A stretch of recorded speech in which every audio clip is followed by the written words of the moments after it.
What's up, YouTube? This is your boy Maddmann24. And I just want to speak on the Kavanaugh case for a minute, about this lying ass female that's lying. Like, how could you take serious, like, lying like this, like, with no evidence, no nothing, don't know how I got to the party, a blase skipping, whatever the fuck. But anyway, they got a news report where her ex-boyfriend comes out and tell that she's known for just lying, you know. But I just want to show this little video clip and just to show you, like, how can Democrats even give attention to the lying?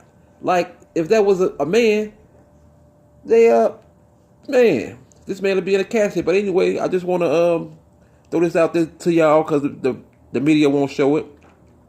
So I'm gonna just throw this out there to y'all. This is for fair use, So just check out this video, man, and just see how the news don't show the real story. Go ahead, man.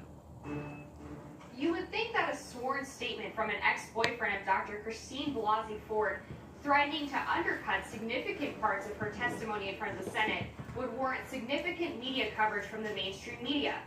Unfortunately, that's not the case. I'm Amber Atheian for Vince Colonnese, and we're going to unfold the news.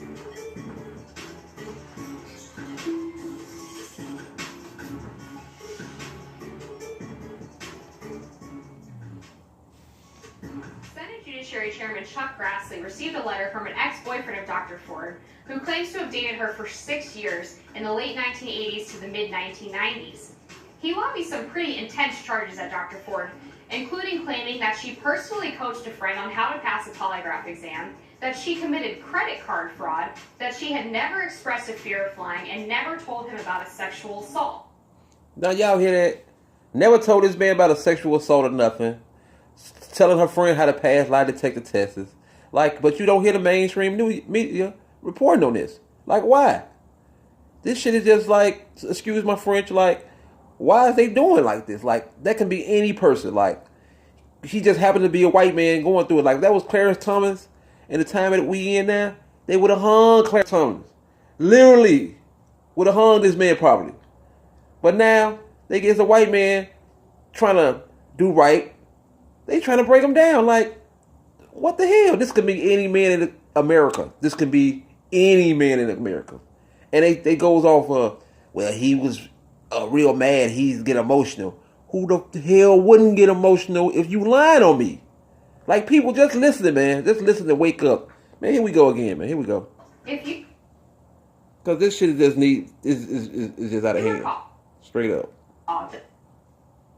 Dr. Ford specifically said in front of the Senate Judiciary Committee, under threat of perjury, that she had always had a fear of flying and that she had never personally advised or given tips to anyone on how to pass a polygraph exam. So it's been reported by the press that you would not submit to an interview with the committee because of your fear of flying. Is that true?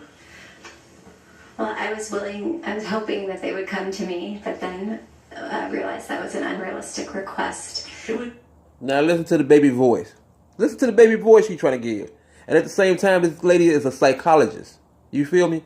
I know she doesn't talk in front of her class with that baby voice. Because how's the class going to hear you? Let's go. Would have been a quicker trip for me. Yes. So that was certainly what I was hoping, was to avoid having to get on an airplane. But I eventually was able to get up the gumption with the help of some friends and get on the plane. Have you ever had discussions with anyone besides your attorneys on how to take a polygraph? Never. And I don't just mean countermeasures, but I mean just any sort of tips or anything like that. No, I was scared of the test itself, but was comfortable that I could tell the information and the test would reveal whatever it was going to reveal. It's kind of a big deal that this guy is basically accusing Dr. Ford of lying under oath. And you would think the media would be covering it as such. But CNN, ABC, and CBS have yet to dedicate a single minute of airtime to the ex-boyfriend's letter. MSNBC gave just 1 minute of coverage since the letter broke. And the only person who covered it on NBC was Megyn Kelly, the former Fox News host. The New York Times and the Washington Post both covered the story, but they didn't do so from the angle that Dr. Ford could have been lying in her Senate testimony. Rather, they said that this is just more fodder for Republicans to attack her credibility. In short, this is a Republicans pounce story. These are the same networks that gave significant airtime to Julie Swetnick, the woman represented by creepy porn lawyer Michael Avenatti, who claimed she attended multiple gang rape parties where Judge Brett Kavanaugh and Mark Judge were present during high school and college. Well, here's what Swetnick Kavanaugh's alleged behavior at high school parties on NBC Nightly News tonight. Can you describe to me what you saw him do? He was very aggressive, very sloppy drunk, very mean drunk. I saw him go up to girls. Now listen to this lady. She said he was involved in gang rapes, where she went to the party numerous of times witnessing gang rapes, never called the police or nothing. Like, who takes a person like this serious? Oh, MSNBC do. My fault.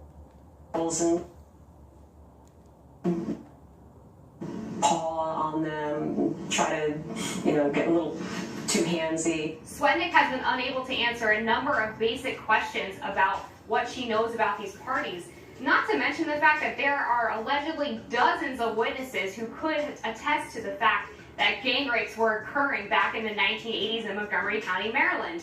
None of those alleged witnesses have come forward to corroborate her claims. Yet apparently NBC thought that it was worth sitting down in an exclusive interview with Julie Swetnick. Meanwhile, the same networks refused to cover this letter from an ex-boyfriend of Dr. Ford that significantly contradicts her testimony and was written under threat of perjury. So why have these networks decided that Julie Swetnick is more credible than an ex-boyfriend of Dr. Ford? It's all about the narrative. The narrative that Judge Brett Kavanaugh is guilty before all else and that he's not deserving of due process. The narrative that we have to always believe the woman no matter what, even if there's no evidence to corroborate her story. We've reached a point where the media and the Democrats are colluding to take down a highly qualified nominee for the Supreme Court based on baseless smears and ridiculous allegations. They've decided that things like throwing ice in bars and planning a trip to Beach Week with your high school friends is proof that someone is not eligible to be a Supreme Court justice. Meanwhile, a letter from a person under threat of perjury saying that Kavanaugh's accuser might not have been truthful in her Senate testimony, apparently that's not worth covering. I'm Amber Apey, and we just unpacked the news.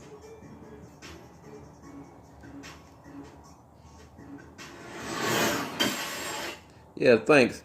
But yeah, you see what's going on. They lies, and Democrats throw the lies out, try to scare you out. But man, this is just getting out of hand, just really getting out of hand. So leave your comments at the bottom. Let me know what you feel.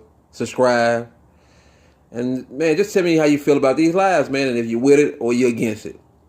All right, I'm out. Peace.